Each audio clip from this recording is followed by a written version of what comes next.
Hi. Well, apologies for the delay today, and thank you for coming. Good morning. It's kind of early, I know. So today we have the Pedagogical Panel, and essentially we're going to get a glimpse into the different various design studios that have taken place, two here at AUB and one at LAU, and hopefully we'll see how architecture, let's say the micro and the macro field of the urban field have engaged one another. So contrary to what the program says, we're going to start with Geoffrey Rosenthal. And I'm not going to, in the interest of time, I'm not going to read the bios because they're actually printed in the folders. But just to be brief, Geoffrey is a student here in the master's program in urban planning and urban design here at AUB. Then we have, followed by Carla Aramouny, who teaches here. She's the director of the program, the architecture program. And then after that, Rana Haddad will show us her studio. But I will read the titles of their presentations. So Geoffrey will be evaluating urban design studios from a planning perspective, and the project title is The Case of Old Saida Road in Greater Beirut. So that was a studio at LAU. Carla Aramouny will be discussing design experimentation from ground conditions, hybridity to abstract machines. And Rana Haddad, the title of her presentation is Tout est dans la rue, the player in the city, public installations as pedagogical urban design tools. So without further ado, I'll call Geoffrey to the podium. Thank you. So I'm looking at an LAU design studio. Let me just talk about the structure of the talk. First, I'm going to talk about the specific issue of demarcation lines. Then we will look at the roles of planners and designers. Finally, I'll make a few notes about the study area, and then we'll look at the studio itself. So what's interesting about demarcation lines in ethnically divided cities, this is a planning and a design issue because ethnically divided cities are spatially segregated and politically polarized. So it's at the intersection of planning and design. And there are a couple of very interesting things about demarcation lines. But demarcation lines I'm talking about, such as the Green Line in Beirut or the peace lines you have in Belfast. Demarcation lines have a dual segregative, integrative character. There's a paradox about them because although borders separate people, they're also meeting points, which makes them an ideal site for interventions. And we should understand them not just as being open or closed, but actually they're very dynamic in time. Various forms of barriers with varying degrees of permeability may emerge or disappear or re-emerge along these lines. Here, if we look at these images, the top we have Belfast, Baghdad, and Jerusalem. Scott Bolins notes that paradoxically, borders that separate people, they ironically bring them spatially closer together. So because we're talking about conflict areas and post-conflict planning and design, it's important for us to think about our roles. Ethnic conflicts are, they have socioeconomic root causes. Some of you might be confused what I mean by ethnic conflicts here. When we're talking about ethnic groups, I'm using the political science definition, which is a group defined by a cultural marker, be that language, religion, race, myth of common origin. And when that cultural marker becomes tied to a specific socioeconomic or political privilege, then we have the basic ingredients of a conflict. So because planners and designers and architects have an impact on the local economy, therefore they have a role in ethnic conflicts.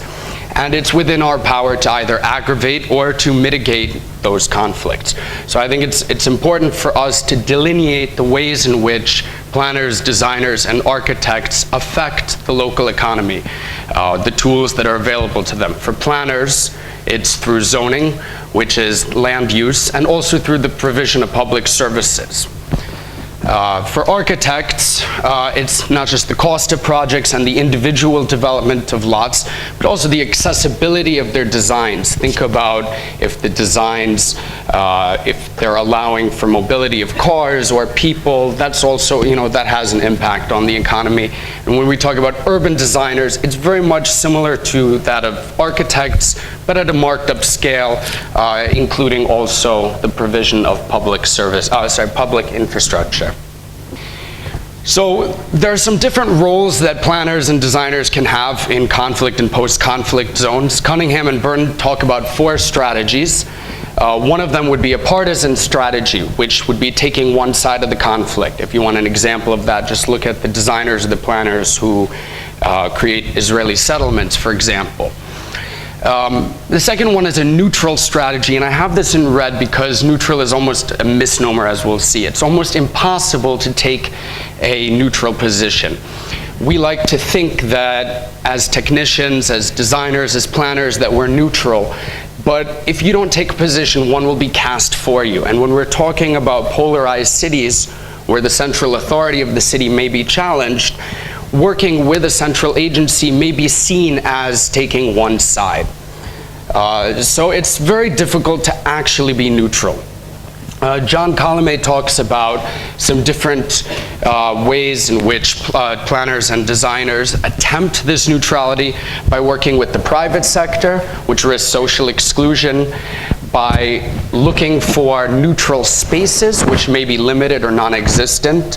There's also a tendency for planners and designers to try to make interventions in areas where pre-war mixing happened without necessarily looking at the way the city has changed since. The other strategies we have is an equity strategy and a resolver strategy. The difference being that an equity strategy is managing the symptoms of conflict, whereas a resolver strategy would try to tackle the root causes of a conflict, which might be theoretical, but there have been efforts at this. For architects in particular, Esther Charlesworth talks about 6 archetype roles in post-war reconstruction. There's the pathologist, which is the architect knows best. The hero, which is closely like our starchitects, creating monumental architecture. The historicist, those who try to preserve things as they were. The colonialist, which is not just about the traditional visions of colonialism, but also imposing any foreign vision. We can think about architects who are tied with foreign NGOs and certain monumental projects that foreign NGOs may have in a post-war reconstruction area. There's the social reformer, the architect who's trying to change the social conditions. And finally, the educator, which is perhaps the widest category, which can be architecture for teaching, whether if it's in conjunction with local architects, it can be experimental architecture on one hand, but it also could be what was termed trauma glam, where the ruins become objects of consumption. So now let's get into the LAU studio that was done, and I'm going to describe the area here. So the area of study, this is Old Saida Road, which used to be part of the Beirut former Green Line. And as you see, we have a lot of interlocking municipalities here. What's interesting, this purple area, this is the municipality of Shia. Although in popular discourse, when people are talking about Shia, they're talking about the western side of the street. There is no municipality called Ain al-Ramana. Ain al-Ramana is the eastern portion of the street, 2/3 of which are the municipality of Shia, 1/3 of which is the municipality of Faranshebek. The eastern side is predominantly Maronite Christian. The western side is predominantly Shia Muslim. The contestations here are asymmetric. Shia is one of the, it belongs to the municipality of Hybridity, and it's one of the only areas within Ghurb Beirut that is controlled by Amal as opposed to Hezbollah. It's denser in population than the eastern side, and for this reason, there's a demographic shift. There's a lot of migration from the western side to the eastern side, which concerns some political parties here which do not want people to sell their land to Muslims. Okay, we'll come back to that.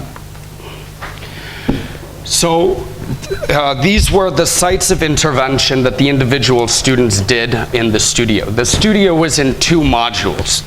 In the first module, students were broken up into groups, and there were 4 inquiries.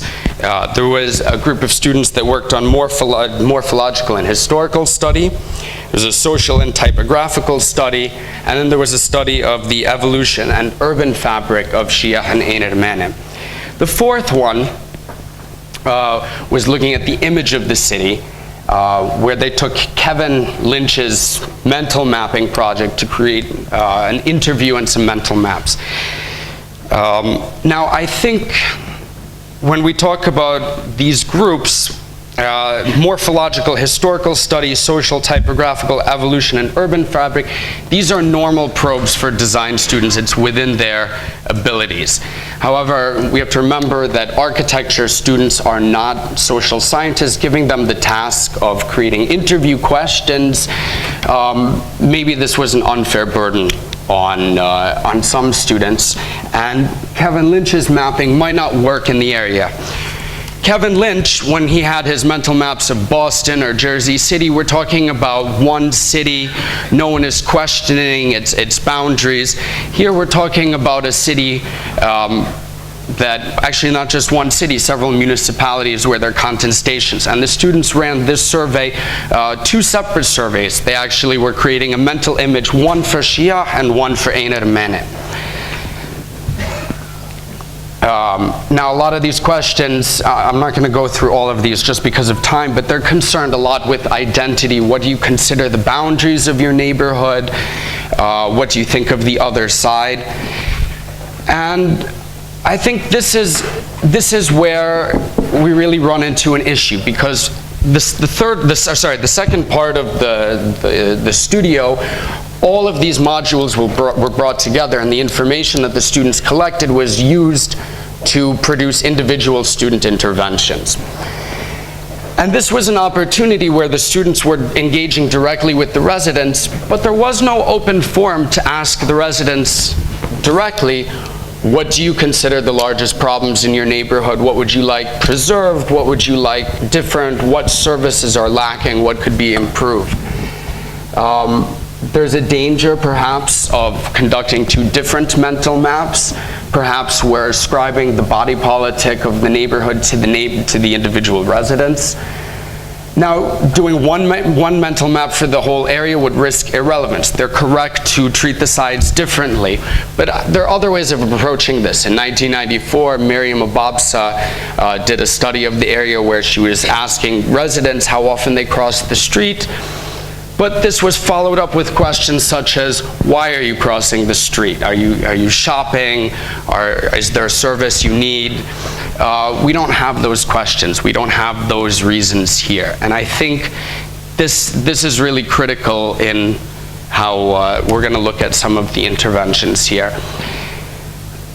To that I would add, if I just can go back to this slide, just as I said, John Colomay notes that they look for neutral spaces. I think some of the students, they did take the bait, and they chose areas that were open or where pre-war social mixing had existed for their interventions. It wasn't just based on the interview, this was also based on those other studies, the morphological and such. For purposes of time, I'm just going to look at a couple of interventions that are along Old Saida Road itself, along the line of demarcation.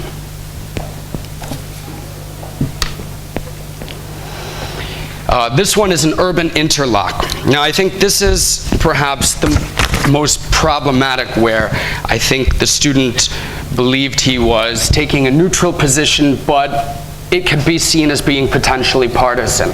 In this one over here, and I'm going to show you an image in a second, you have Knesset Mar Mikhail, the Mar Mikhail church, which actually belongs to the municipality of Shia. In this particular intervention, the student wanted to separate the pedestrian traffic from the vehicular traffic and create kind of this garden green zone connecting the church to the eastern side. Here we have another image of it. This is the church, which very much factors in the municipality of Shia's image of itself. But you can see how this might be seen on the ground as a partisan strategy, how it might be seen as actually cutting the church away from the western side and attaching it to the eastern side. So there's that risk. Just to show you some of the political concentrations, this was a mapping that I did with World Vision. The church is over here.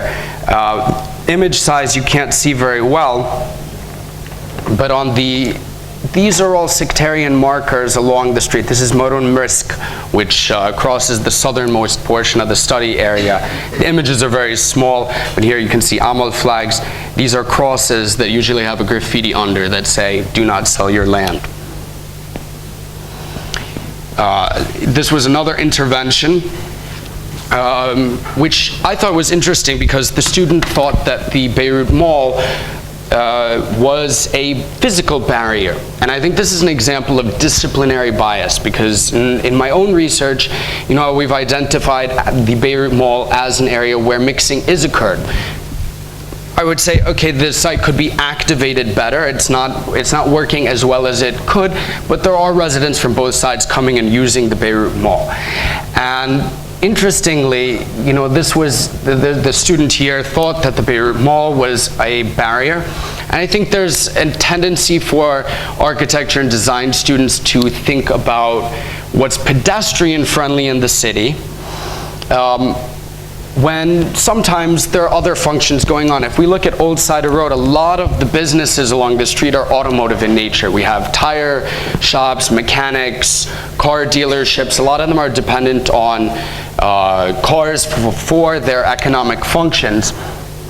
So sometimes just thinking through the pedestrianization might not necessarily be the best thing for the local economy. What's interesting, so this student wanted to bridge the other side and create a new mall. Interestingly enough, there is a new mall emerging across from the Beirut Mall right now, so here we go.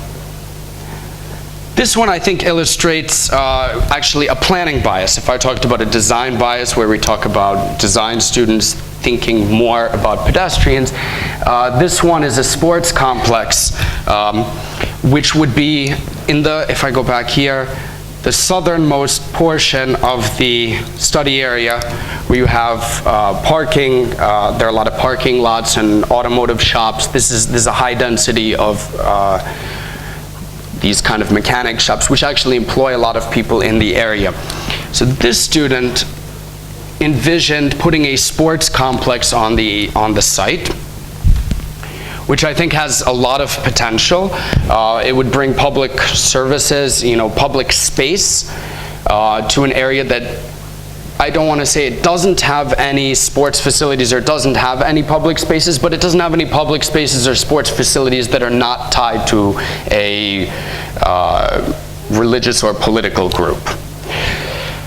And why I say this one might be something that talks about a planning bias, I think there's a tendency of planners to want to protect what exists rather than imagine what could be. I think there might be an impetus for planners to think, okay, we need to protect the jobs, we need to protect the mechanics, the economic functions of the area. But maybe we can also think about how it could emerge, especially in light of the fact that Old Saida Road is no longer as important in the Beirut road network as it once was. That function has been replaced by highways. So maybe we need some new economic functions here. And here we're looking at this design. 3 minutes? Okay. To the last, and I think this is where we really need to pair both design and planning, there's a question on this intervention. If we're doing a sports complex, who is going to manage? Who's going to manage it? You know, if you combine this design with a framework, with where you have joint management from different groups or different stakeholders in the areas, I think it really could work. Okay, this is just the last intervention. I'll go through this one very, very quickly. This one was looking along Marun and Asad al-Assad Street, highlighting the economic functions that are there and wanted to create a path of cultural and economic exchange. So this student did make an effort to kind of look at what was happening. There was a center that he wanted to build in the middle of it with an arts center and a market, which maybe are alien functions to the area. Maybe we need to think about economic opportunities before we think about cultural spaces. But that was the last one I wanted to look at. For time, I just wanted to go into some of my conclusions here, which are that, look, whether or not you take a position in these polarized contexts you will be cast in a position. So it's very important for architects and designers to consider your role and to try to be transparent in what your role in these areas is. And to bear in mind that neutrality is really impossible to achieve. I'd like to say that social reform comes more from improving the local economy and bringing in economic opportunities for people than prescribed spatial practices. I mean, I think anytime, you know, designers and architects may assume this is how a space is going to use, but we know time and time again residents will appropriate it in a different way. So if we want to change the society, we should change it by improving the economy. I would say be careful not to ascribe the body politic of a neighborhood to its residents. Remember that they're still individuals and they make individual choices. Just one thing, and try to engage the residents directly. Create an open forum. Ask them what they want. Ask them what they need. And sometimes what they want and need goes against our ingrained disciplinary biases. Now, the reason I was talking about this interview, without asking the residents directly what they wanted, we're really left with no choice, nothing to judge these interventions without anything to qualify or to measure. This is what the residents wanted and this is what the architects delivered. Then all of these architects are really cast in the role of pathologist. All of them are really in that role of we're the architects who know best. So by engaging the residents directly, we can give ourselves something to measure the interventions and to see if it's standing up to those things that the residents are asking for. And I think I'm out of time. So thank you.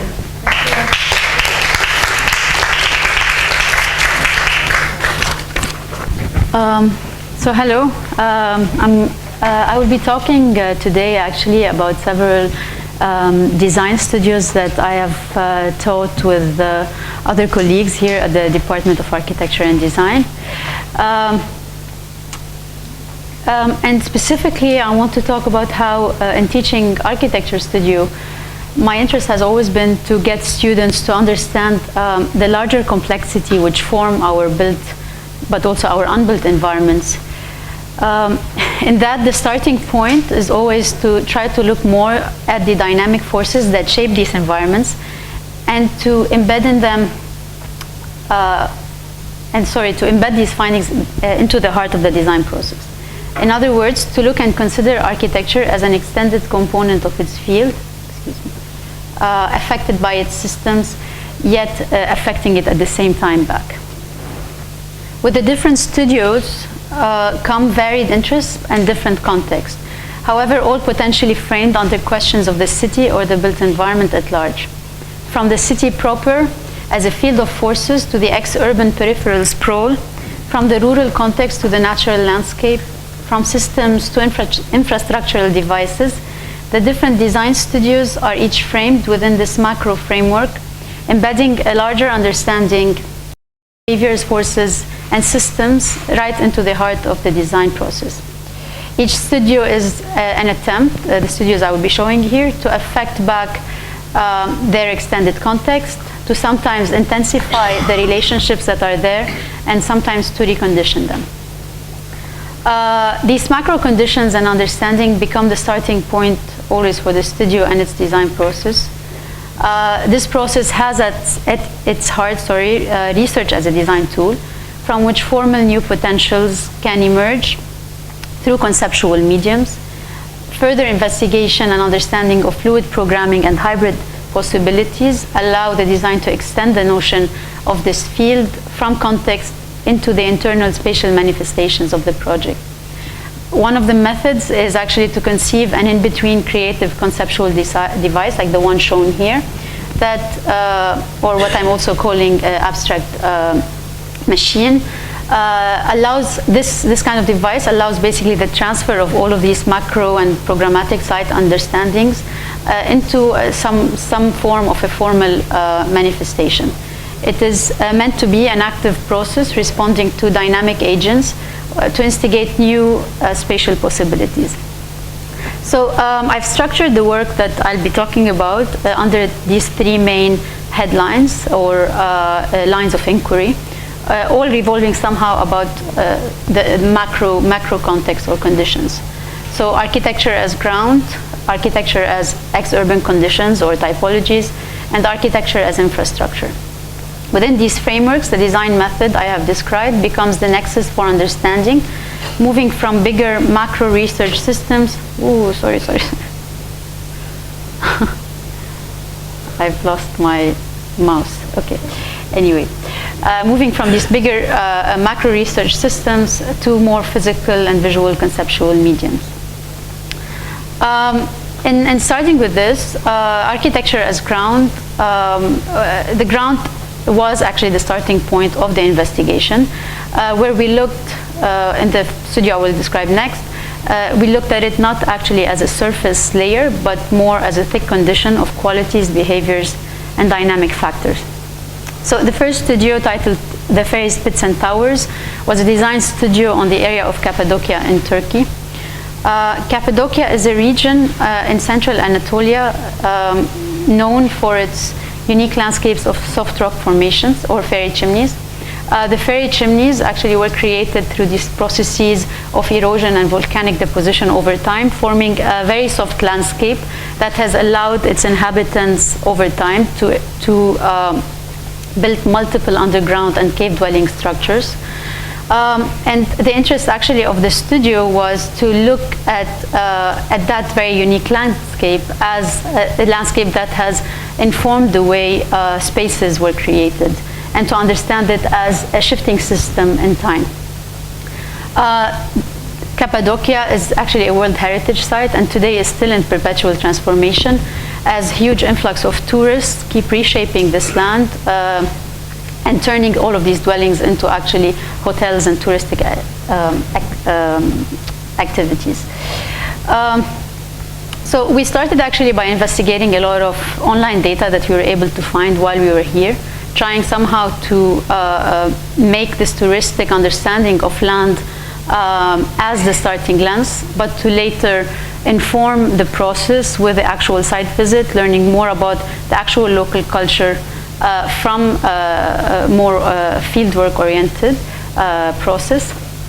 And we asked the students really to look at these landscapes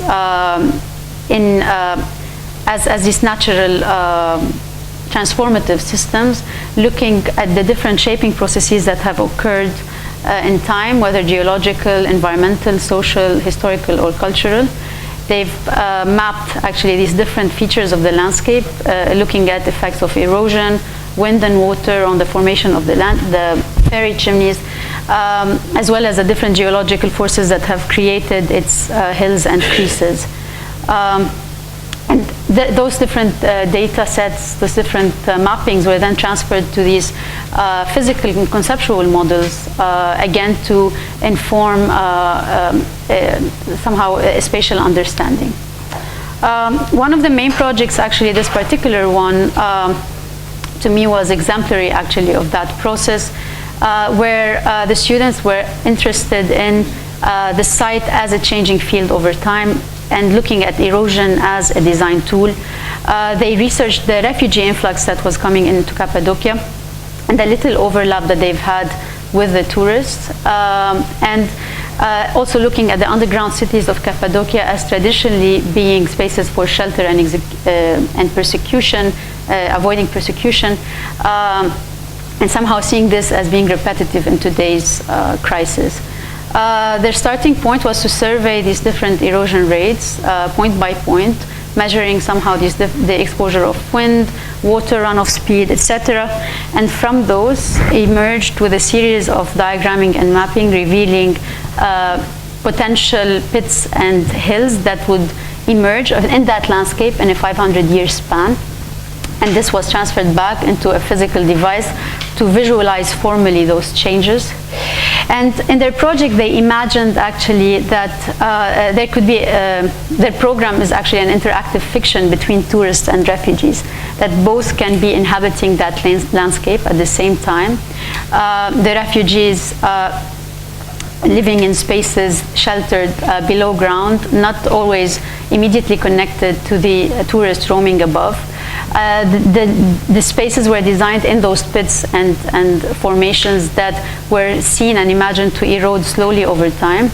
And thinking that in this 500-year span, the ground layer will erode, peel off again, and those underground structures will once again become touristic ruins.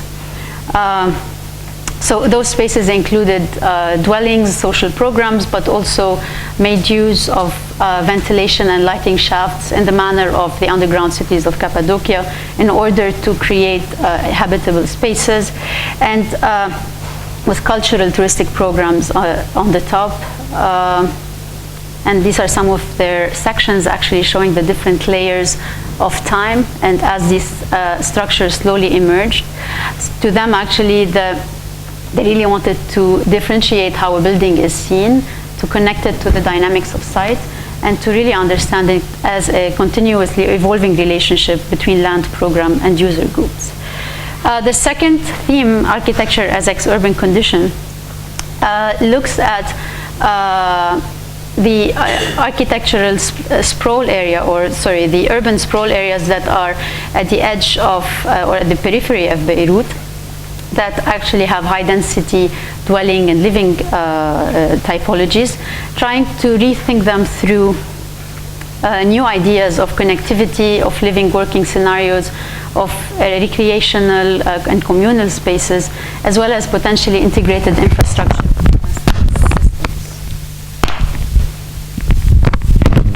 Excuse me.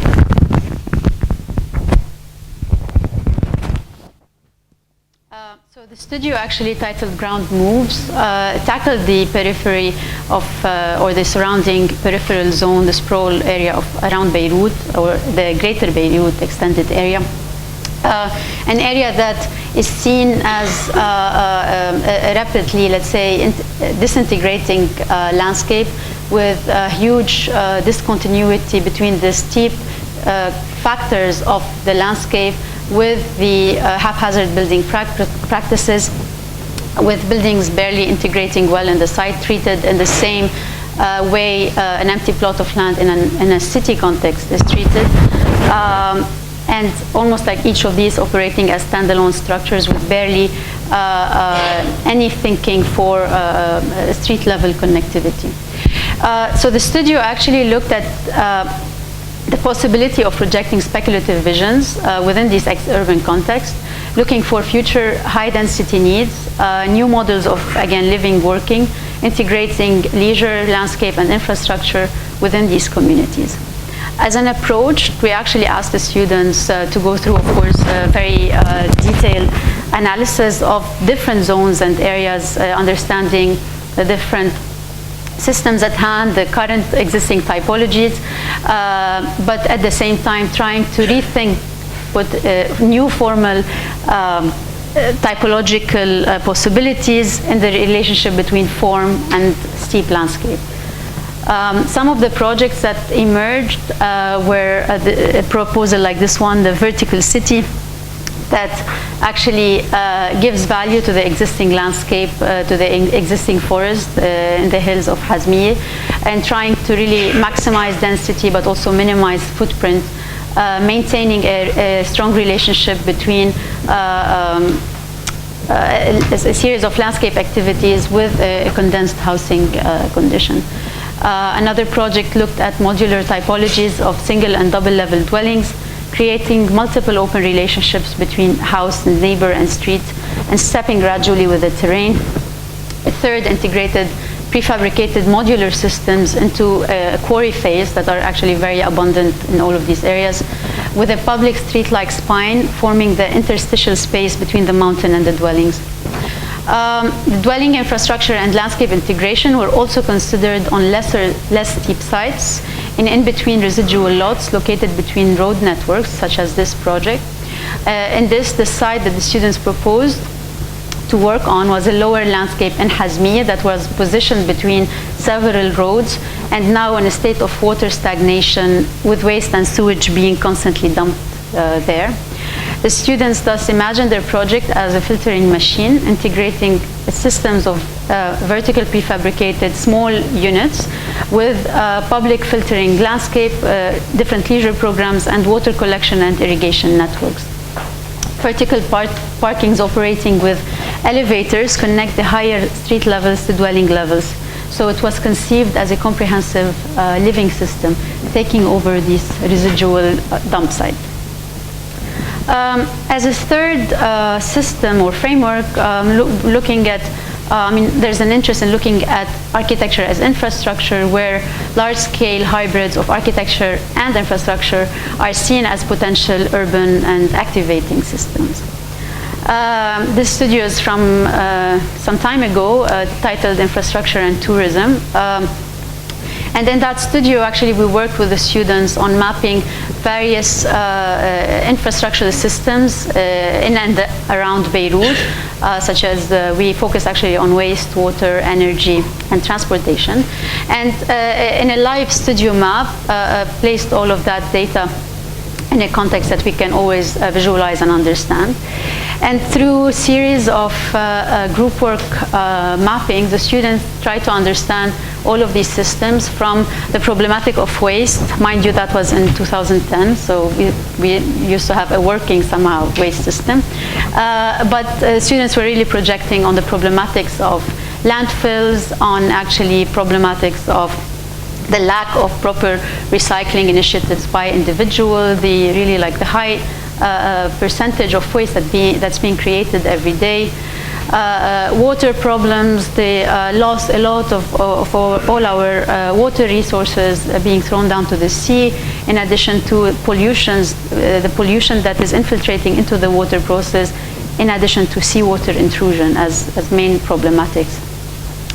In terms of energy, they looked at the percentage of, or the different sources of energy that we use in Lebanon. Of course, fuel being one of the most used. Understanding at the same time the implication of the use of generators, particularly in Beirut, and the amount of carbon dioxide emissions that these generators have created, ultimately leading back to pollution, high pollution rates. Again, looking at transportation, the problematics of the abundancy of private cars versus the lack of public transportation. And with that, they were trying actually to project potential new alternatives to these different infrastructures. One of the projects actually, so actually I maybe in the first image I failed to mention that the three projects I'm showing actually focus on three main infrastructures: the Beirut River, the river edge mouth as it hits the sea, and the Yerevan Bridge over Burj Hamoud. In this project, the river mouth at the Mediterranean Sea of Beirut River was seen as a potential site for a hybrid waste recycling facility. The student actually looked at the various conditions that are currently existing there, the sewage water that is infiltrating into the river water, and proposed multiple programs of water and sewage filtration systems, all the way to biogas, electric factory, integrated with public and cultural programs. So the idea in that studio is that through hybridity, you can help make projects that can actually attract a lot of public and touristic interest, at the same time stay relevant as operating macro structures. Another project that worked on the Yerevan Bridge actually completely tried to rethink that bridge as a transportation spine or a mobility spine, looking at multiple programs that cater for the neighborhood, such as a public library, a small theater, a small cafeteria, at the same time rethinking the different car lanes, bicycle lanes, and pedestrian lanes that can adapt into this bridge, working on in its verticality, shifting up and down between the ground plane and the top bridge plane, and recreating that bridge almost as a field or a dynamic medium that allows mobility, yet at the same time offers additional interesting spaces within that Yerevan Bridge, and actually dealing in section with the problem of lack of light going down to the ground level, so splitting actually the bridge so that light can hit the ground level. And the third project actually used Beirut River as a water infrastructure, integrating transportation again and an electric station within the river edge. The last project I'm going to show is a much more recent one from a course I've been teaching called Micro Infrastructure that deals in this specific case with a transportation artery that is extending from North Beirut all the way to Dubai, and actually trying to rethink that highway not as just a transportation artery, but more as a potential open boulevard of various multiple functions. One of the student work actually focused on this idea of aggression as a main problematic of that highway, or driving aggression, and linked that to a research that they referenced on the relation between heat and climate, not change, but actually hot weather to this aggression, to the aggression factors, and plotted the different points at the highway where those are actually amplified. And what they were proposing is to actually create different pedestrian bridges that cross over from the more urban side of that artery all the way to the peripheral side of that artery, integrating potential cultural but also leisure programs, and in their dimensions and their height actually shade all of these portions of the highway that are left quite exposed. And so these visions actually for them can become these speculative devices that can alter the way the behavior of that street can happen, and potentially really turning it into a more vibrant space.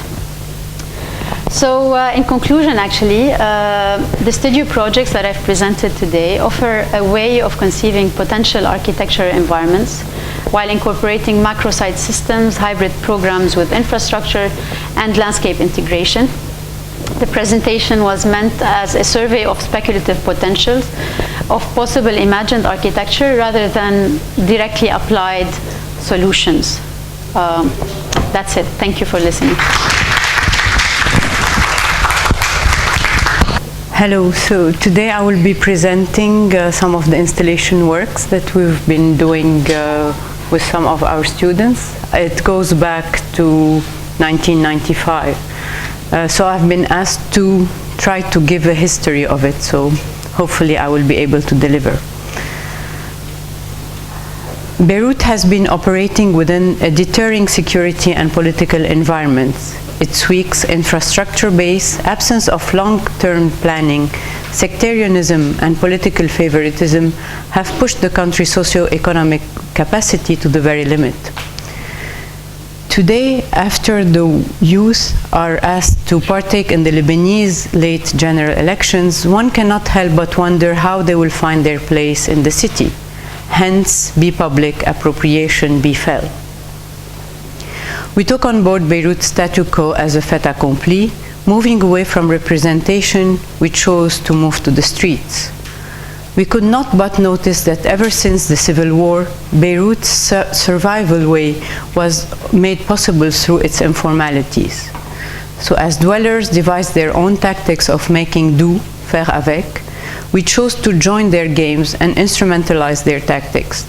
Based on Michel de Certeau, we revisited these informal tactics to empower them as weapons of the powerless.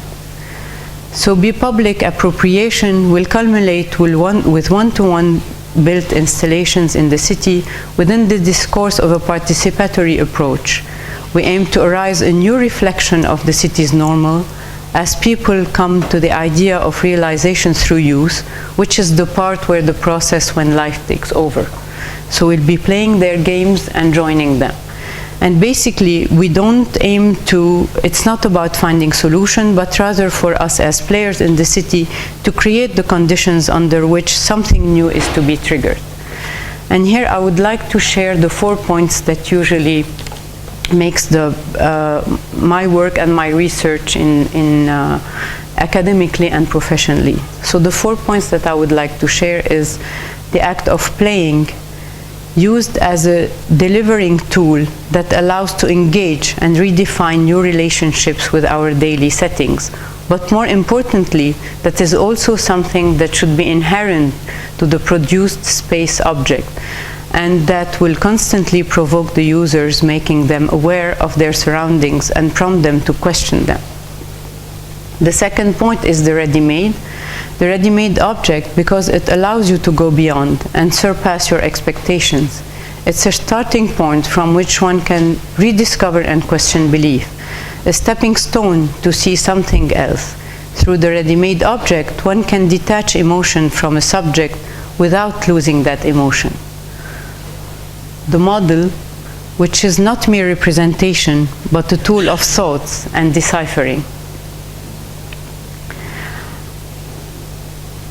And finally, the narratives. And this is very important because it allows us to relate very directly to the city. So the narrative whereby a discourse will always be there when a problematic has been erased. So how public installation came about? I've been asked that question. So basically, in 1990, all the students under the age of 25 were unable to relate to Beirut. And that was happening just before the downtown became fully accessible to the public, so they couldn't really access the city center. So they had neither a clear recollection nor a direct experience of the city from before the outbreak of the Lebanese Civil War in 1975. So the media and the accounts of their parents mainly shaped their image of the city, and their mental maps of the city center emerged as an empty space. So this is how name of places came about. Names such as Place des Martyrs, Farou, Zahra, Automatique, Cosmos, Parisiana, Haj Daoud, Rivoli, Gendarme. The name of places that do not exist anymore, names of theaters, cinema, cabaret, café, that used to constitute the commonplace of every Beiruti before 1975. So we gave these names to the students. We asked them to just pull out a name, so they couldn't really choose. And these names came on them, and they had to go and look for them, and of course not finding them. So their only references were their parents. And the story that came from their parents created a kind of a confrontation within the workshop, because we had two students where the two parents, they found out that their parents were part of a militia, and that each one pretended to move the line. So suddenly we had that confrontation in the studio where two friends became enemies because their parents pretended each one to shift the line. And that was very important.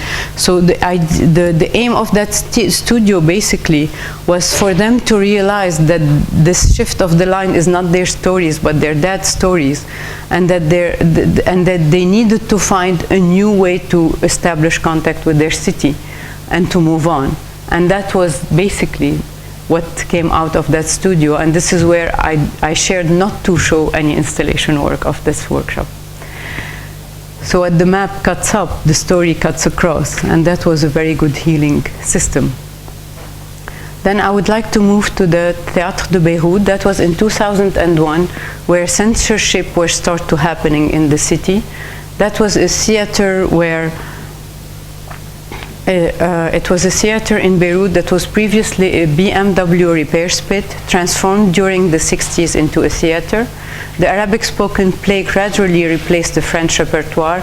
It is in this premise that the Arabic Lebanese language specific to the theater was born, and during the war it had intensive experimental activities that were never documented.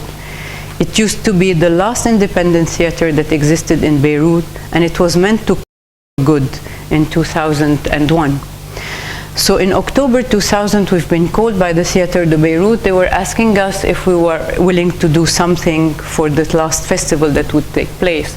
So we took a chair and we decided to cut it in two very slowly in the window of that theater. That was the specificity of that place, that it has a window on the street. And what happened is that we had such a big crowd that came to watch the chair being executed. And by having such a big public coming over, the chair generated a narratives where people where people walking by made up their thoughts and opinion about what was going on.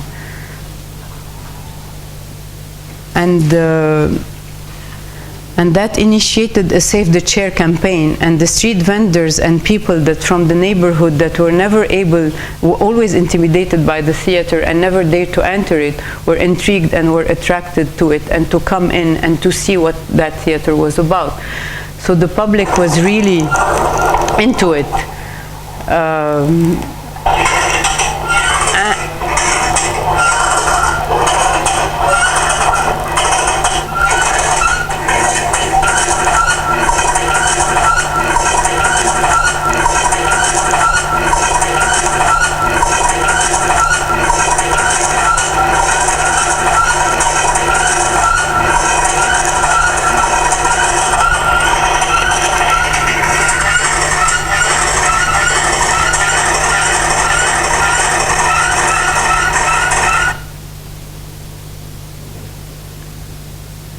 And while we were cutting the chair, we were giving a story from the neighborhood as a flyer to all the passers-by.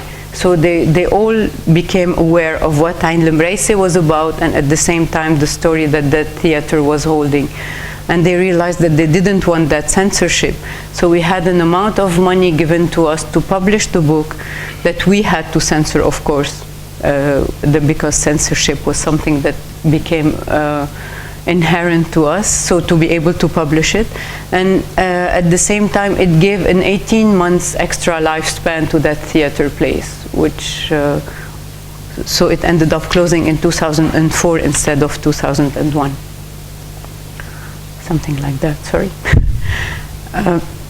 And then I would like to move to another installation, sets of installation, again, that were a trigger due to something that happened in the city. So on April 18, 2001, after several peaceful demonstrations led by the Lebanese student objecting to Syrian militia presence in Lebanon, protesters gathered at the National Museum, refusing to disperse on the order of a Lebanese army officer. Forcible measures were undertaken, but what was later revealed to be the Syrian Second Bureau. A clash ensued, resulting in several injuries and the imprisonment of several demonstrators. So our students were actually covered in blood, and we were really very, very angry. Ironically, that very same year, the French Cultural Center announced Beirut to be the cultural capital of the Francophonie, stressing on the presence of dialogue between cultures and acceptance. So this is where our response was very ironic, because we wanted to express a repressed and strangled cry for freedom due to what was just happening 2 months ago. So we chose to have 8 different installations scattered on the premise of the French Cultural Center, and we chose to call it Dialogue des cultures dans un jardin de sourds, which means cultural dialogue in the Garden of Deafness. And of course, the ambassador was displeased with the title because it was very pessimistic, so he chose to act of censorship and decide to omit the final term of the title, leaving it as Dialogue des cultures dans un jardin. And because we chose to have it written in phonetics, many was able to complete the unfinished sentence and the missing words. The implication of the project were loud enough. So here we came up with the sound ear, where we situated our sound ear installation in the corner of the garden, close to the entrance of the French Cultural Center, overlooking the outdoor terrace of the cafe. When one would approach the red box, one could eavesdrop on several conversations stretching over 2 to 3 table shop coffees at the coffee place. At that time, the fear of being overheard was a common worry in our daily discourse. Distressed by the possible presence of undercover agent of the Syrian secret police at any corner, people were watching every word they said. So the purpose of that ear was clear. It flashed visibly from the entrance and made no effort to conceal its ability to eavesdrop, referring to the unavoidability of being overheard. And that word was actually completed with yet another one on that same line. So from the other side of the cafeteria, we came with a set of machines that we call Dialogue of Death, Dialogue des Sourds.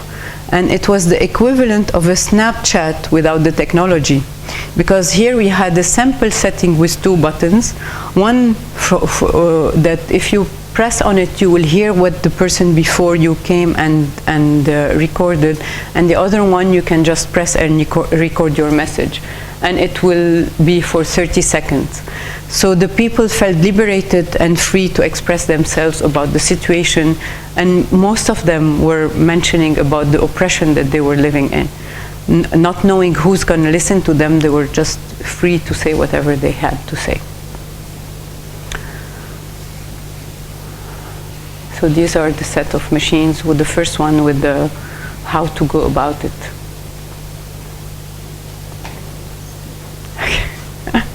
So finding our place in Beirut was not so easy.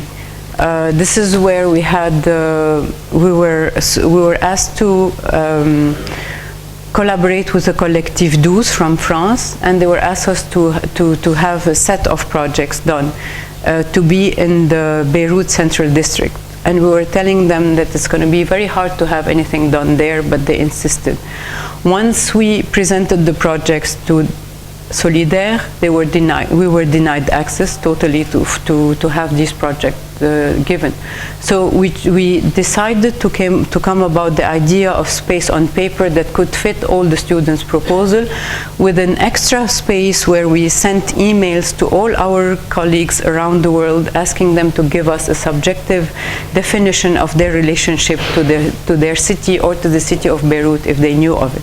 And we had 4,000 copies distributed, and this is where, again, people were so sure that they've seen the actual work happening on ground that they kept on, whenever they will meet and come across us, thank us for that installation that happened under the bridge in George Haddad's tunnel, which actually never happened but on paper. So this is where the absence sometimes works very well too. Ongoing Beirut. And this is where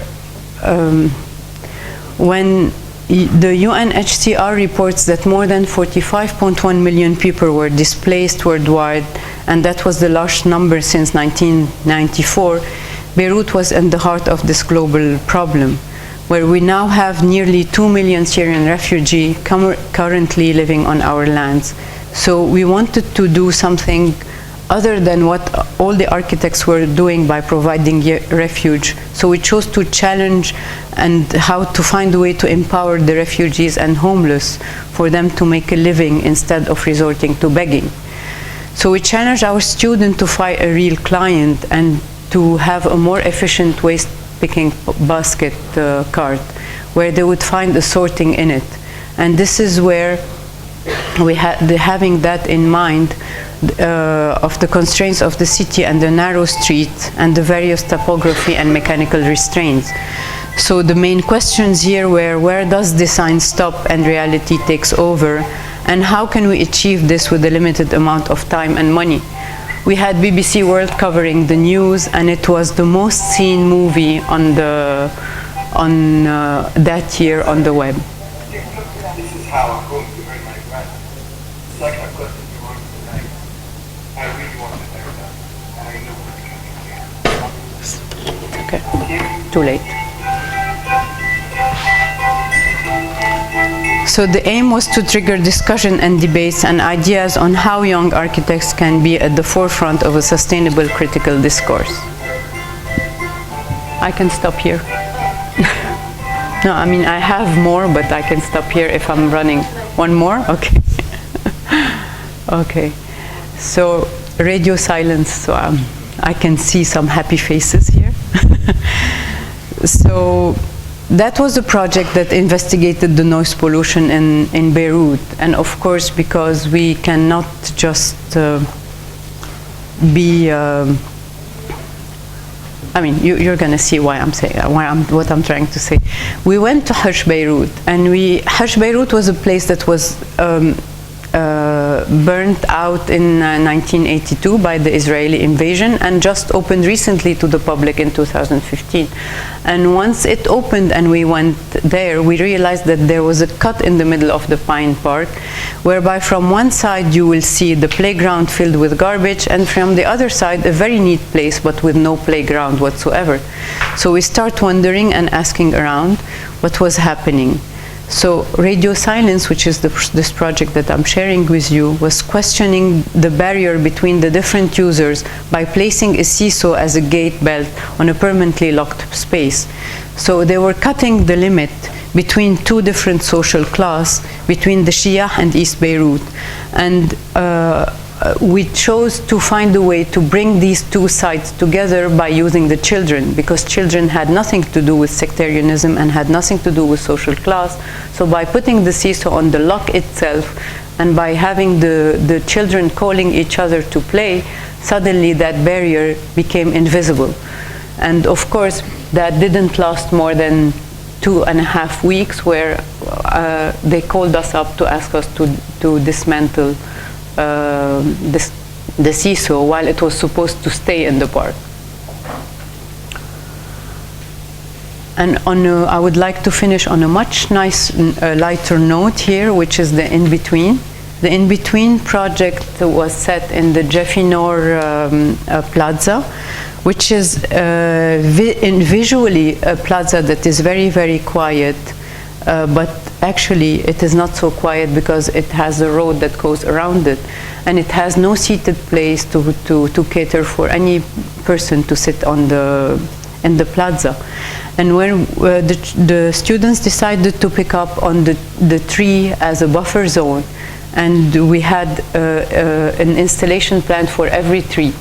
And then we realized that we need to talk to the municipality and ask them not to trim the trees before our installation, but of course they came and they trimmed it, except for one space between these two trees.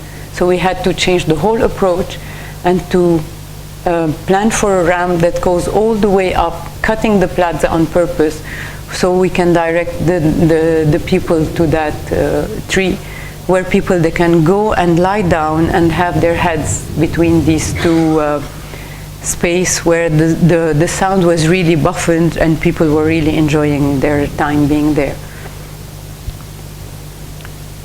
So that was the making of, and at the end on that plaza there is a park. There is usually a market that takes place every Wednesday. So the people in the market didn't mind at all catering, adjusting their setting just for it to be in the middle, and to have people visiting and coming up. I'm on time. So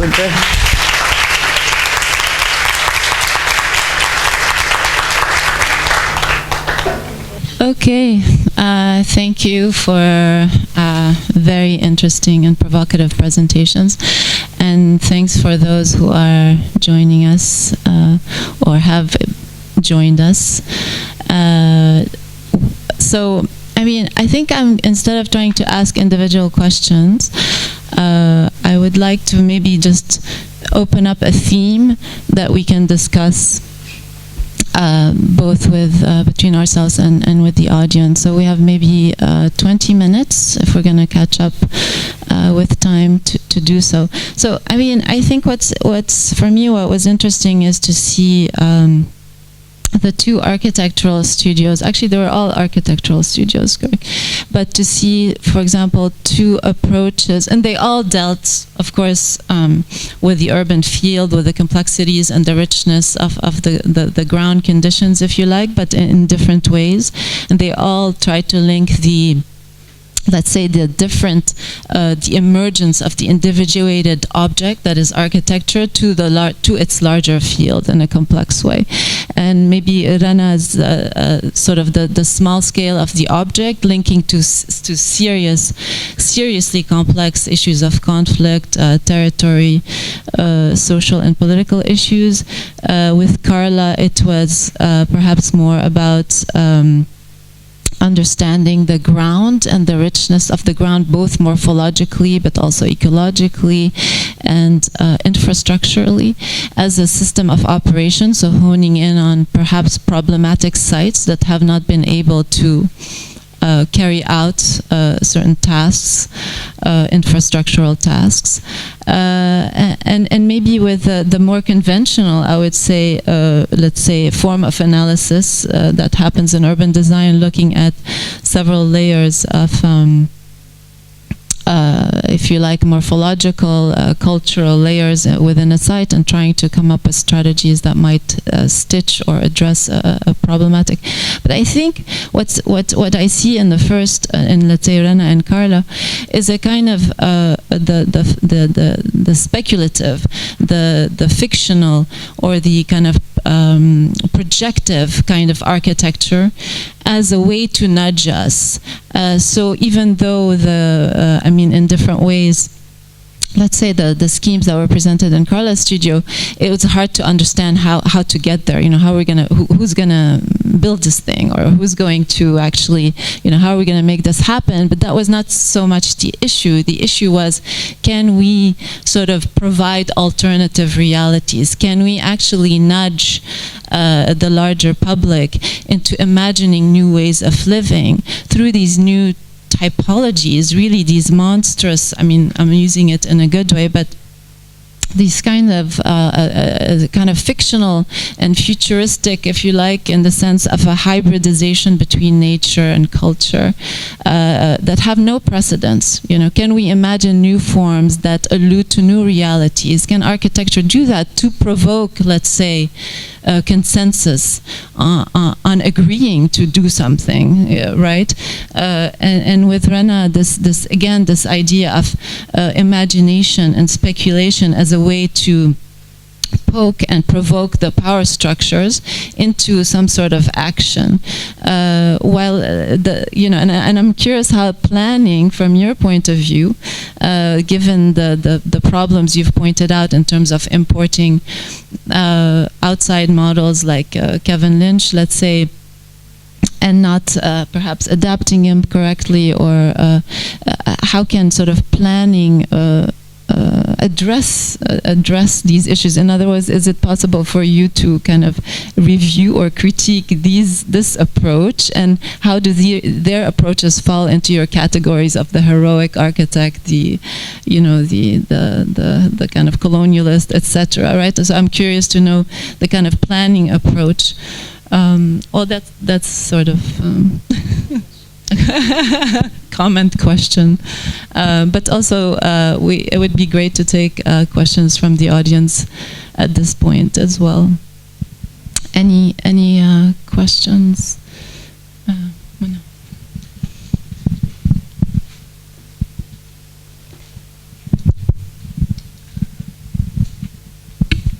Yes, thank you for very interesting presentations. I missed Jeff, so sorry. My questions are addressed to Carla and Rana more. I was very intrigued by how you deconstructed these pedagogical processes you're invested in your studios and courses more generally. And my question relates more to a reflection you may have done or you might do on where do you see these pedagogies going with the students afterwards? How do students integrate this to their later coursework, their later projects, their later strategies of investigations, if you have observed continuities with what you teach? So it's a question that's not just about what you presented, but more a curiosity to see how far does it go into their practice, their education, if they choose to engage with education rather than practice. So this is for both of us, I'm assuming, right? Well, I mean, I'm not sure. The studios really, as a method, are meant to be sort of like eye-openers. Somehow asking students to go outside this idea of architecture as an object, to really understand it as something that can, react to various conditions around it that change over time, but at the same time affect it completely back. The hope is always that this will instigate sort of ways of thinking that always allow them to be somehow thinkers about our built environment, rather than just, let's say, the adaptable architect taking context as sort of a plot piece of land and just injecting a mass there, to really always see it as something that's truly part of a larger field. My personal interest is that this eventually will really affect solidly the way that we are building here, particularly in my personal maybe worry is more about our natural mountains, our natural landscapes that are being completely disregarded and that are being projected with an urban type grid immediately over them without at all understanding how to properly engage with that landscape. So that's kind of the hope, and making sure that students are thinking about those bigger issues at hand. Okay. In the case of the installation and the process to get to there, and this is what I was trying to do today, is to show that the process sometimes is as important, if not more important. So in the process and the approach, I'm seeing that this is really being a tool for some of our students. And we have two very good examples in FYP2. One exceptional, who's Muhammad Nahli, who's took that process on board of doing the models, letting the instrumentalization of the models to get him to the actual ground, testing the field, and even re-questioning what architecture is, and going in a much lighter way about it in relation to the site. So yes, the process is, I can see it, which I think is quite nice. We have to talk with them, actually, not with me. But yeah, but when it comes to the city, again, the here and now is very important, and I don't know if that showed enough, is that each time there was something to be addressed. So when we had the tabula rasa, the worry was to get them to know more about what Beirut is about, not through their parents, but through their own new discoveries. That happened. A lot of the students that really hated Beirut for some reason start loving Beirut. So the switch did happen, and it happened between 1995 till 2004. So a lot of these projects that happened in that time was very rewarding in that sense. Now it's about wakening up the citizens, so it's different. So the passiveness is the trigger. So for them, again, the way they are getting involved in relation to the city, they start looking at it in a more positive way. So that engagement and that relation to Beirut, I think, is essential and that we need it. So.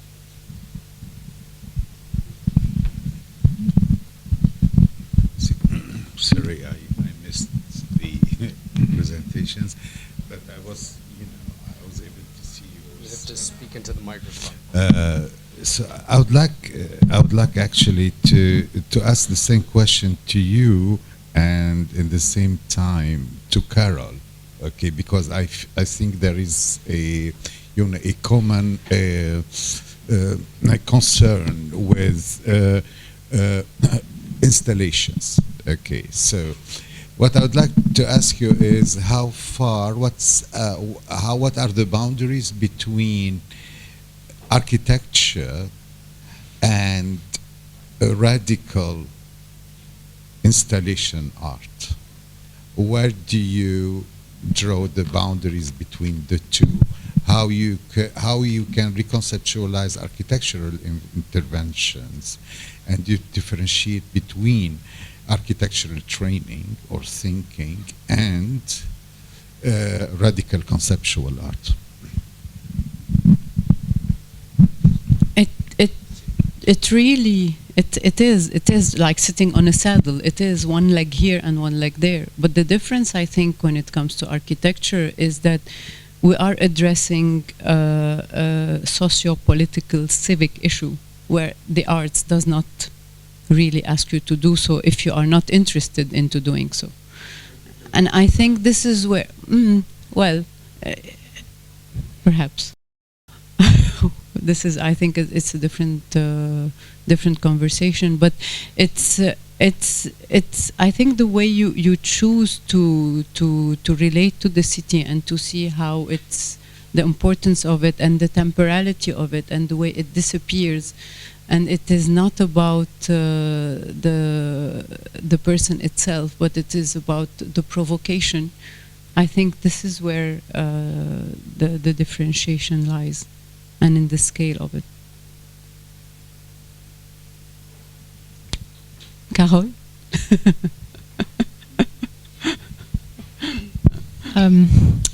I think there is a difference and there isn't. I think I'm not sure if the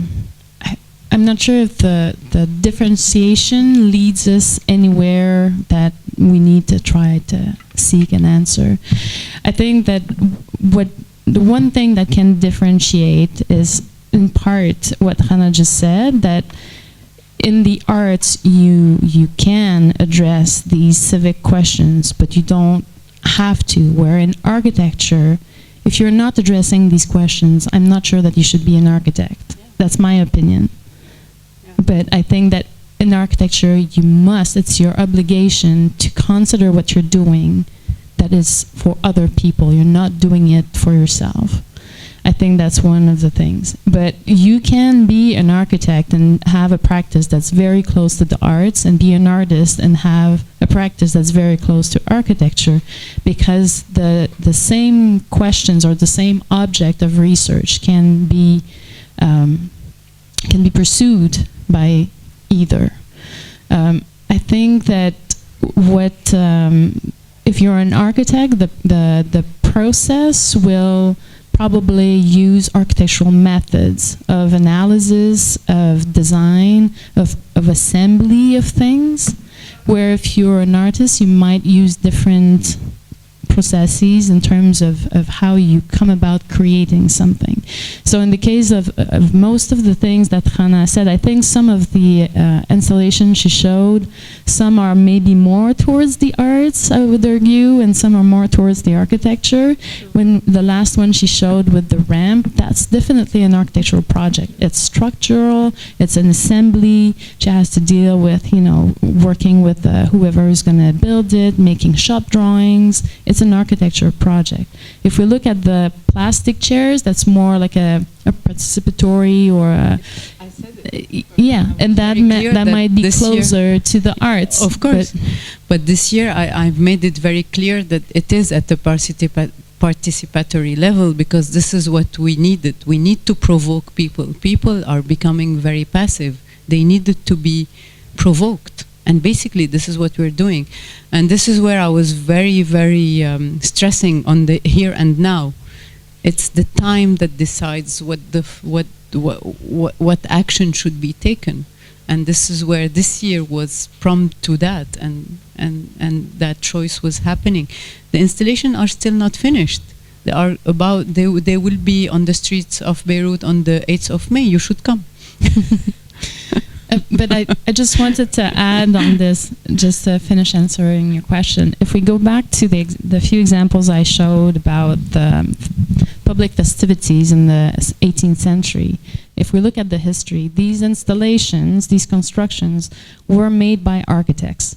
And they were meant, of course, to make the festivities grandiose, and there would be decorations and all that. But it was really they were really used to test technical constructions, the mixture of styles, and how we could use them to test things on the developing city. And eventually, towards, let's say, the French Revolution, the architects, that's when we started doing the Exposition Internationale and all these. And so the exploration within the city moved towards the exhibition spaces and left the investigation of the city to become more of with the Exposition Universelle, the sort of the exploration into the built form as a demonstration of the know-how of a nation, whatever. But so the installation left the city. And this exploration within the city was then taken back by the artists. If we look at the Russian Revolution, for example, artists were out on the street putting up banners and wood constructions and things, and it was recuperated by artists. And through the 20th century, the arts were the ones doing the installation. And it's only, I would say, in the late 80s, early 90s, that architects stepped back in and went back in the city to do these public installations. And back in the 90s, if you were an architect building an installation, you were told, when are you going to start working in architecture? You're doing arts. That's not architecture. And it's only at the turn of the 2000 that this practice began to be recognized again as potentially architectural exploration. Yeah, maybe I just want to add also to that. I think you can also maybe perceive that comment from the other end. So the projects that I showed were much more big scale, dealing with hybridizing infrastructure sometimes within architecture. And so, like, for me, I actually see it more as this gradient or a spectrum. If you take Rana's project, you can start all the way at the end with art installation, moving all the way to projects down the architectural scale that start to become much more urban. And in looking at both, at different moments, you can question, is this architecture or an urban strategy? Is this architecture? Is this an installation, or is it art? And I think what lies at the heart of this is somehow this conceptualization process that always links to the bigger factors at hand in the context. But more importantly, like moving up the scale, when issues of structure, spatialization, experiences that are relative to the space around us, this is where I believe it becomes much more integrated within an architectural understanding. If you, for me, consider the projects that Rana showed, let's say about the ear devices, they, even though they are definitely existing in the space of that garden, but at the same time, you can still perceive them somehow as devices. They have an architectural, or I would say a design conceptualization process that allowed them to be there. But for me, they are, that's why maybe we see them more gearing towards the art. And as you move more towards the public installation, I really see how we can start to maybe recognize architectural issues more and more. So maybe in reference maybe to Professor Koff's keynote lecture, it's not necessarily just a scale issue, but rather a complexity issue and changes in how that intervention actually reacts to those different scales and different contexts. if I have a question, so maybe since I have the mic. Well, it's not a question and comment, but I think the question of disciplines, what is what exactly, because the subjects we tackle are so complex that the discipline itself doesn't matter so much anymore, because we need to gravitate either through object, through infrastructures, or in your case, in the urban planning, you're talking about walls, you're talking about limits, you're going back to an object. So even if you're talking about the entire city, what's at the heart of your conversation is the object of the wall or the divide. And so I think that all three work at very different scales and have different departure points, but in the end, they have to take into account all of the scales at all times and go in a loop around. And so the question of discipline is, you know, I wouldn't say irrelevant, but I think you need to be undisciplined nowadays to do these kinds of things. I mean, if I can just, sorry. Yeah. She was able to go beyond her research focus when she stepped out from her shoes as an architect. So it's really what's emerging. Well, I was going to say, is that not really the theme of the conference? Where does architecture stop and where does urban design and planning begin? And we see, especially in my case, when you're talking about divided cities, that you have many different kinds of built environment professionals who are working on the same sites. And by working on the same sites, they're going to deal with the same issues. So we need to open up the dialogue. I mean, yes, it's quite philosophical. Where's the end of art and where's the end of architecture? I think there's also a lack of dialogue between video art and filmmakers. There are a lot that, you know, there's not a dialogue going on where there should be. But from my understanding, what is architecture? It's the intersection of form and function. And I'm not sure if the function aspect is there. I mean, art can have a function, but I think it's more about form and meaning if we're just looking at nuances. Just on this one, my questions to Geoffrey and my colleagues could respond to it. I know you're not from architecture and planning background, and I found that very interesting. I think you kept talking about neutrality, which I really like. I will say something about, from my perspective, but from Dundee, because I have no idea about, from Dundee University. Don't you think at the moment, architecture and architectural education is really under a huge pressure? Because, for example, in Dundee School of Architecture and most of our architecture school in the UK, we give a brief to the students, and in a way or another, they respond to that brief. So our students taught in a way or another how to respond to client and brief. They don't have this neutrality you're talking about, which is to me being empathizer, how to become empathizers. Sometimes you put your professional hat and you really, how can I say, wearing the local people hat. But that's to me, in the UK perspective, start in a way or another undermining the rule of architecture. Unless you've got something to say. Well, I mean, I think the issue here, neutrality is very difficult to achieve. I mean, and I'm talking about a very specific case. I'm talking about polarized cities where these pressures are really exaggerated. Of course, you know, planners or architects, even working in non-polarized contexts, they're going to have their opponents, they're going to have their enemies. What I'm saying about neutrality is it's hard. Look, even if you think you're just doing what the client says, there are people who are going to oppose you and they're going to say you're working as a force of gentrification, you're doing this.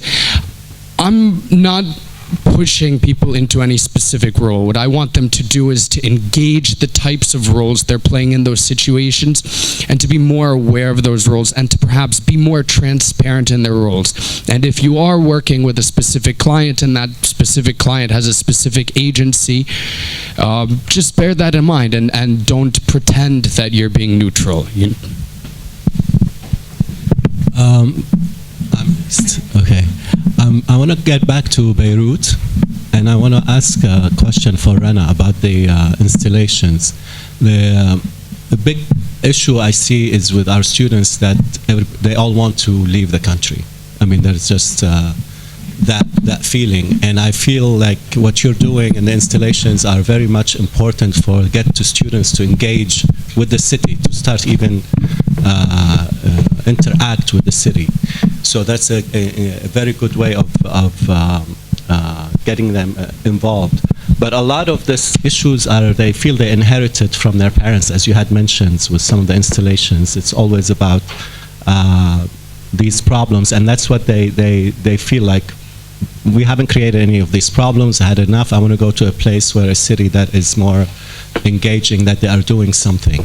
So do you see sort of something like, how can some of these installations help with keeping the young people here in Lebanon, maybe? I think in a way or another they do, at least at the beginning, when we're talking in 95 to 2007, they were doing that. They were just by them saying, the first reaction that we've had is like, Paris and Berlin and London's are cities, but Beirut is not. And the question was always, but do you know Beirut? And realizing that they don't know their own city. So it's always easier to reflect and to look at others when you don't know yours, because you've been cocooned and hidden in your house. Well, nowadays, I don't know if we have the right to ask them to stay, even though I wish that I could change that saying. I think a lot of them are going out and coming back again, but it's important that they, whatever they do, that they have that thread that links them back. So I believe that the work of installation is doing so. To what extent, I have no clue. Really, we have to talk to the students. Some of them that I kept in contact when we started and coming back, some of them are always emailing me to say that even if they are abroad, how this gave them strengths in a way inside them, like they belong, they have a belonging. They start realizing that they are made out of the city, while before they were hating it. So some of it is working. To what extent, I have no clue. How much more can we do? Again, it cannot be a one person doing. I think we need to be many more to come up with projects that can help them have such realization, I think. Could that be included in the pedagogy of the other classes as because I feel that...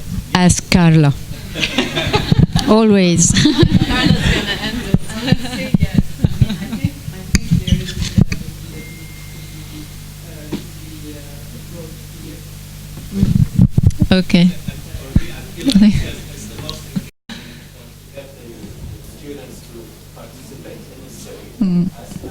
Okay, well, on that note, this concludes this session, and we have a coffee break now, and then we restart at 11:30, correct? Thank you all. Thank you.